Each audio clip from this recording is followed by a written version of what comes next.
Olá, bem-vindo ao canal Olhar Livre de HQs. Eu sou a Ana, psicóloga. Hoje eu vou mostrar para vocês, mas eu só tenho um e-book. Ele tem no formato físico, tá? Mas eu só tenho ele neste formato. Ó, é Onde Vivem as Monstras, tá?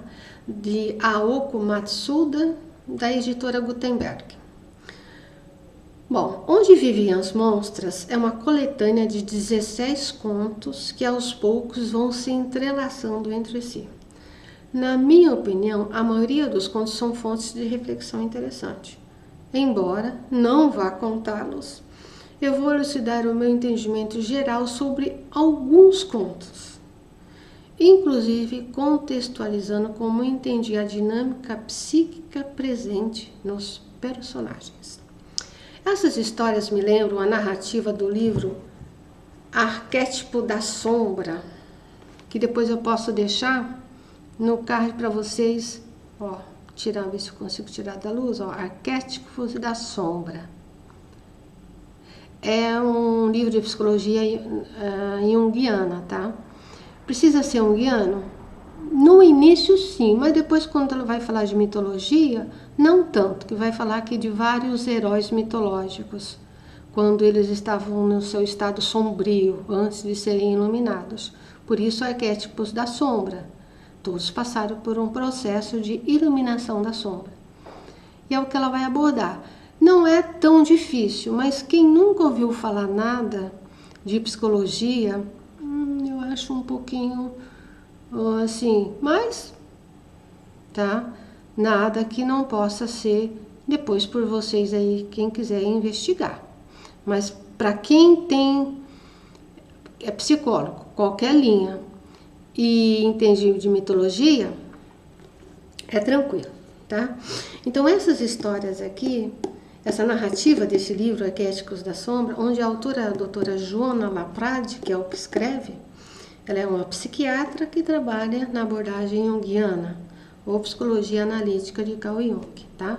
A autora descreve a necessidade de nos aprofundar, de entrarmos em nosso submundo, entendendo e descrevendo o submundo como aquela região inconsciente, a morada dos conteúdos sombrios, ou seja, conteúdos desconhecidos pela consciência. Eu já falei bastante disso para vocês, né, pessoal? Tudo que é sombra nos é desconhecido. Está na sombra. Está no fundo do poço, né? Então, assim, eu só vou dar uma lida num trechinho, até para eu contextualizar como que eu entendi esses contos, tá? É dentro desse meu entendimento que eu vou fazer as análises dos contos. Tudo bem? Então vamos lá. Só que eu preciso do óculos, senão... Aí eu vou explicando um pouquinho melhor, tá? Só para você dar uma contextualizada, né? Qual foi o meu entendimento dos contos. Ela coloca assim: no Ocidente, depreciamos o submundo, ou seja, aquela parte que nos é desconhecida. Não somos uma cultura de profundidade. Não valorizamos as partes enterradas de nós mesmos. Valorizamos o funcional, em vez da introspecção, o fazer, não o ser. A felicidade, não o sofrimento. Para nós, descermos às trevas é contra-intuitivo. Vai no sentido oposto à essência de nossos valores mundanos superiores. Luz, calor, controle, visibilidade, perfeição e realização. Como descreveu o mitólogo José Campbell, as pessoas resistem aos portões da morte. E ela vai falando, eu só quis pegar essa coisa do que a nossa cultura ocidental, né? Ela tem uma grande dificuldade em estar lidando com o sofrimento, de estar lidando com a morte, de estar lidando com a frustração, com o medo. Ela sempre prefere camuflar e esconder, deixar no mundo sombrio, no submundo.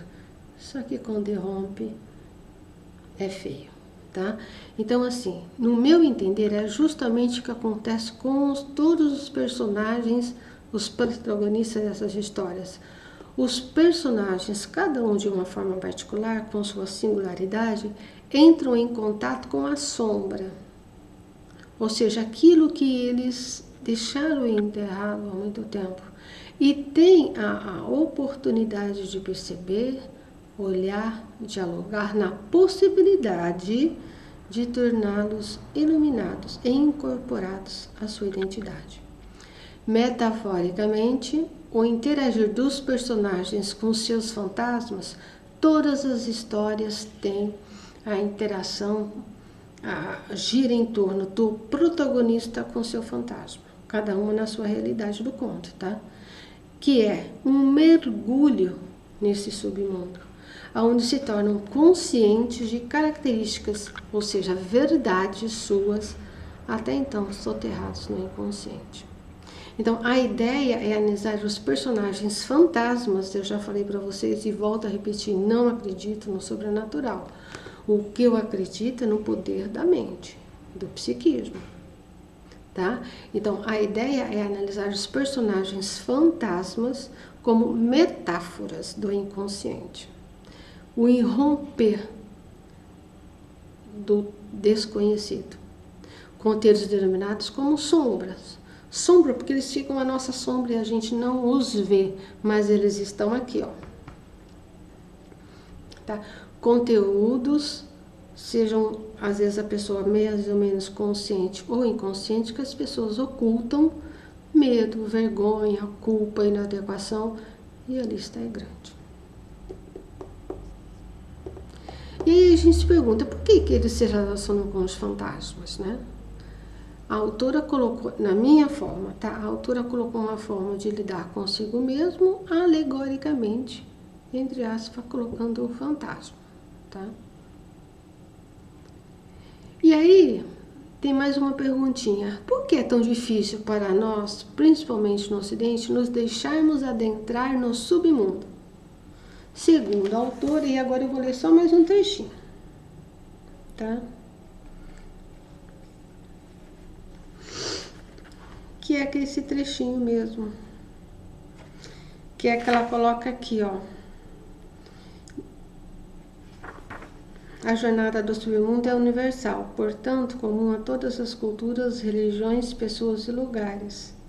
Em seu estudo de ritos e sepultamentos, aí ela vai colocar aqui, ó, há momentos na vida em que nos perdemos em corredores escuros de nossa mente e alma, enfrentamos duras provas de caráter, morremos para que conhecemos e renascemos. Para a psicologia profunda, a jornada ao submundo é uma metáfora para o ego, ou seja, para nós, que é a nossa percepção consciente, entrar em contato com o inconsciente. E aí eu coloco aqui, por que é tão difícil? Porque nós temos, né, uma cultura de fugirmos de tudo que é desconhecido, vivermos na felicidade robótica, né? Naquela felicidade que a gente constrói, mas constrói assim, em pés de barro, né? Qualquer coisinha vem, desmancha e cai, ok? Bom, e aí ela vai falar muitas outras coisas aqui, mas aí quem é da área, quem quiser se aprofundar, tá aqui, tá? Bom, portanto, ao meu entender, essas histórias são um retrato do que ela falou aqui, na dificuldade de lidar com a sua sombra de forma direta. O psiquismo usa um subterfúgio. A autora usa um subterfúgio nos seus personagens, que são os fantasmas. Aí o pessoal aceita mais, né? A forma de apresentar este livro será... Ah, tá. Bom, tem 17 histórias, tá? Então, a forma de eu apresentar este livro será, assim, de vários vídeos. Eu não vou falar de todas as histórias, mas eu vou falar de algumas. Mas não vou falar num vídeo único. Hoje eu vou começar com 2. Mais para frente, daqui a um tempo, eu volto com ele e apresento mais 2 ou 3, tá? Mas para quem se interessa, né? Pode adquirir, ele também não é caro, principalmente na versão do Kindle, né? Então eu vou colocar a contextualização de 2 histórias, tá? A primeira se chama se cuidar. É a protagonista que não tem nome, né? Ela é uma interação dela com a tia que é a fantasma, tá? Então é praticamente a metade e é um dos contos mais longos também, e para mim o mais interessante de todos. Então é a conversa da protagonista com a tia, que aparece já morta, né? E depois com a protagonista diante das falas da tia, tá? Então, assim, a tia, que é o fantasma, que é a conversa da protagonista consigo mesma, tá? Ela vem despertar na personagem o que ela está fazendo, os engodos diante da não aceitação de si mesma, porque ela vive numa fantasia. A protagonista não tem nome, a tia chama ela de menina, de menina. Para poder sobreviver, constrói uma persona falsa quanto à sua identidade. Tudo nela se espelha em outras pessoas, outras realidades, aos quais ela vê e acredita que são melhores do que ela e do que ela possui. Nada nela corresponde com a sua singularidade. Tudo é falso, é fantasioso, é mentira. Ela se relaciona com outras pessoas ao qual admira, que entende que são melhores que ela. Então, o diálogo com a fantasma, ou seja, que é uma metáfora, né? O diálogo consigo mesma, com a tia, provoca nela uma imersão em si própria, de forma graduada, porque quem for ler vai vendo, a coisa não acontece assim, mas aos poucos ela vai se aproximando, ela vai fazendo um embate entre ela e aquilo que ela tem, aquilo que ela compra, aquilo que ela almeja. E ela vai indo cada vez mais fundo, cada vez mais ela vai se permitindo olhar aquela fábula de fantasia que ela vive. E que ela nunca vai viver aquilo, que ela nunca vai ter aquilo. Mas ela pode ter coisas boas, ela pode ser uma melhor pessoa. Contanto que ela não queira se espelhar nas pessoas. E eu peguei só um trechinho que ela coloca assim, mais pro meio do final, ela coloca assim: quando ela começa, quando ela se permite, depois a tia vai embora, a tia fala, mostra tudo que é incongruente, tudo que é vamos colocar assim, incoerente com a vida dela, com a realidade dela. Primeiro ela fica com a tia, né? Mas depois que a tia se vai, aí ela entra nesse processo de imersão no submundo.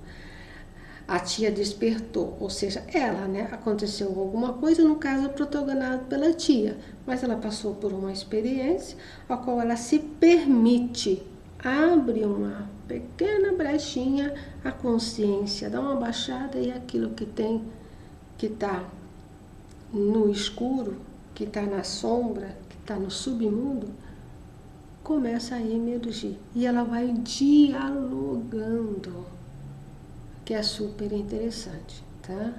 Então, olha o que ela coloca num trechinho.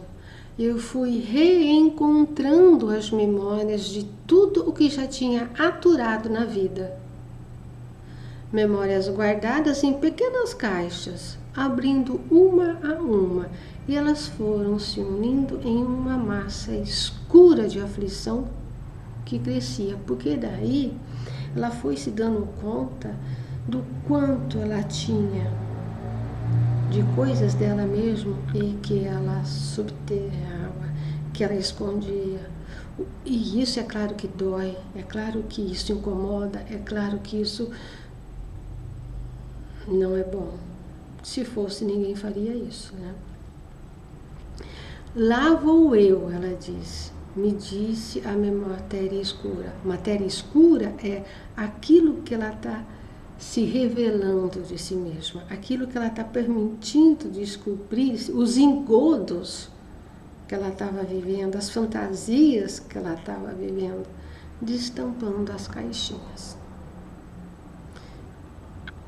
Pode significar que finalmente se abriu para os seus medos, as suas inseguranças, e a imersão no submundo, nos conteúdos sombrios que finalmente serão iluminados pela consciência, passando por um processo, eu fui abrindo aos poucos um processo de clarificação, entendimento, reflexão e possível aceitação de si mesmo.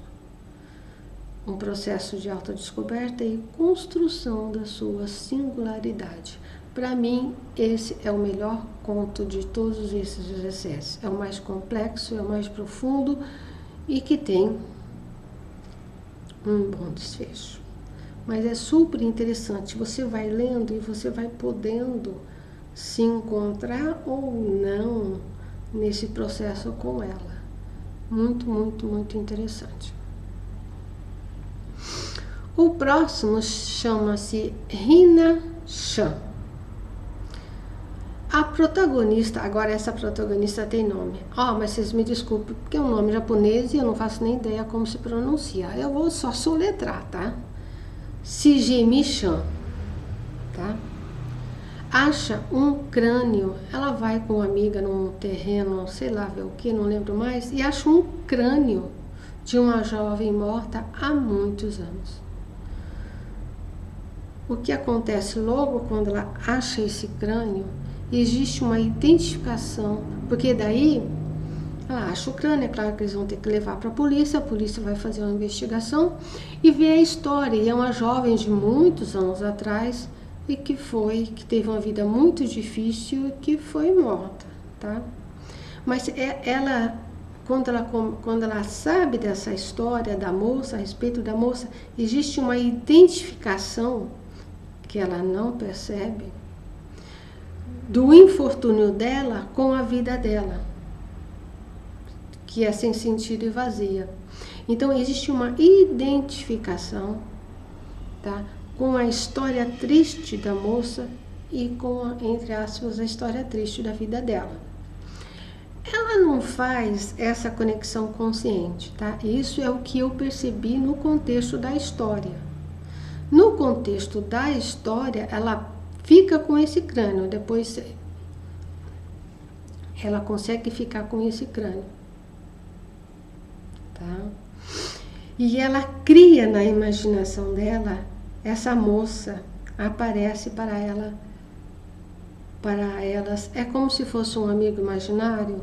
A partir desse crânio e da história que ela ficou sabendo da moça, ela cria, entre aspas, ela vê a moça todas as noites, tá?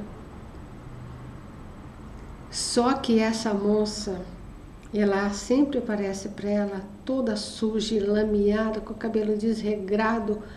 Ela coloca a moça na banheira, lava a moça, perfuma a moça, pente os cabelos, seca e elas conversam. Toda noite a moça chega de manhã, a moça desaparece. À noite a moça retorna do mesmo jeito, toda enlameada, toda machucada, e é o mesmo processo. É um ciclo.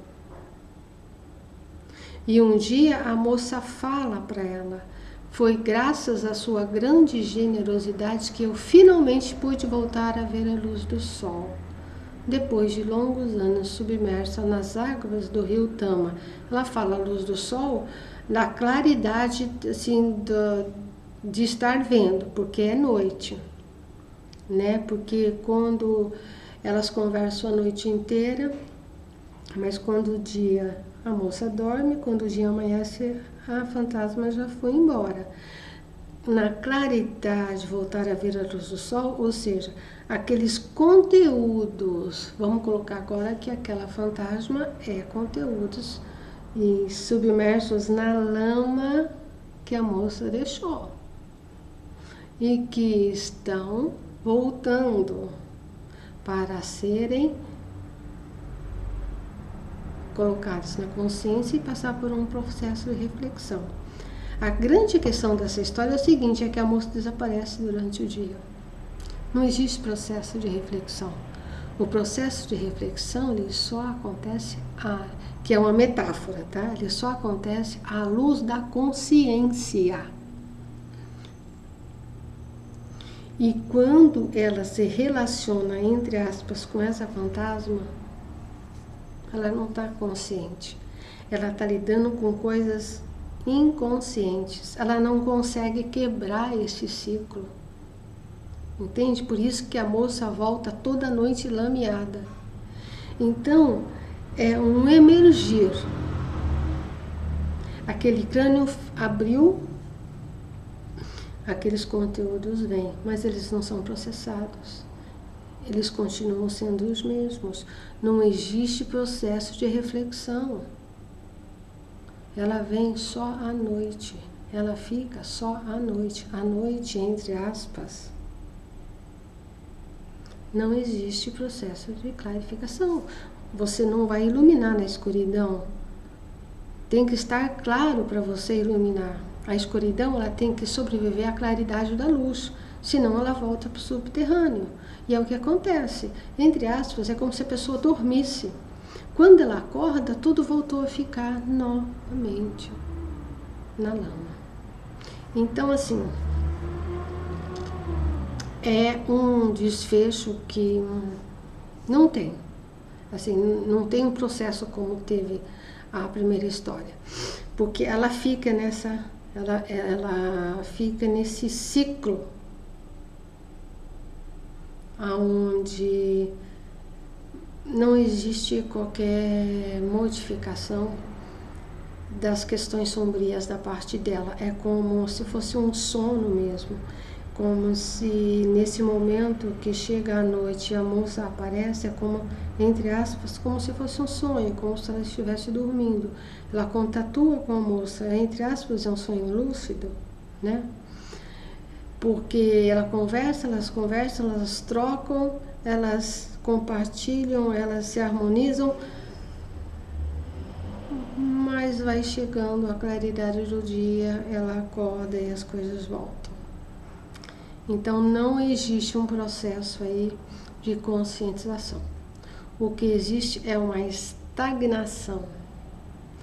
A consciência dela não tem forças, o psiquismo dela não tem, entre aspas, instrumentos para lidar com coisas que estão muito profundas dentro dela. Elas até chegam mas chegam num processo onde a consciência está adormecida, onde a consciência não tem vez.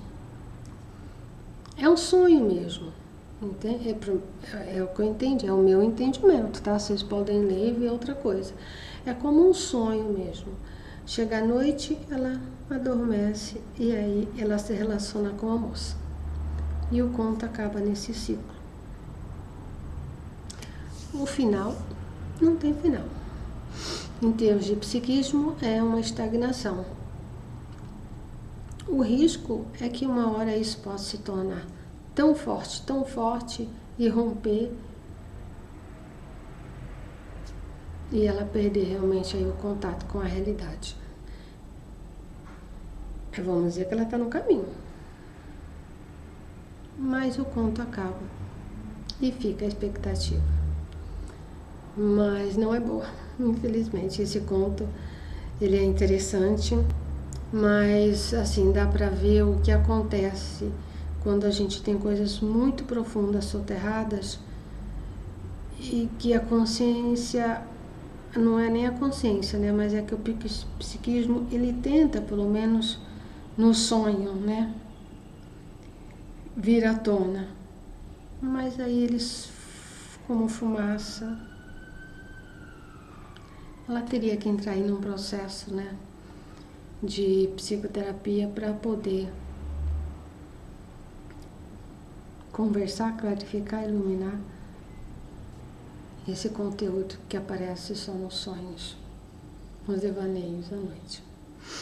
Ok? Então é isso por hoje, tá? Eu vou voltar com outros contos que eu também achei interessante, mas assim, em outros vídeos, não vai ser seguido. Mais pra frente eu volto e apresento novamente. E aí, quem sabe vocês já tenham lido, né? E aí a gente pode trocar maiores ideias, ok? A gente se vê no próximo olhar.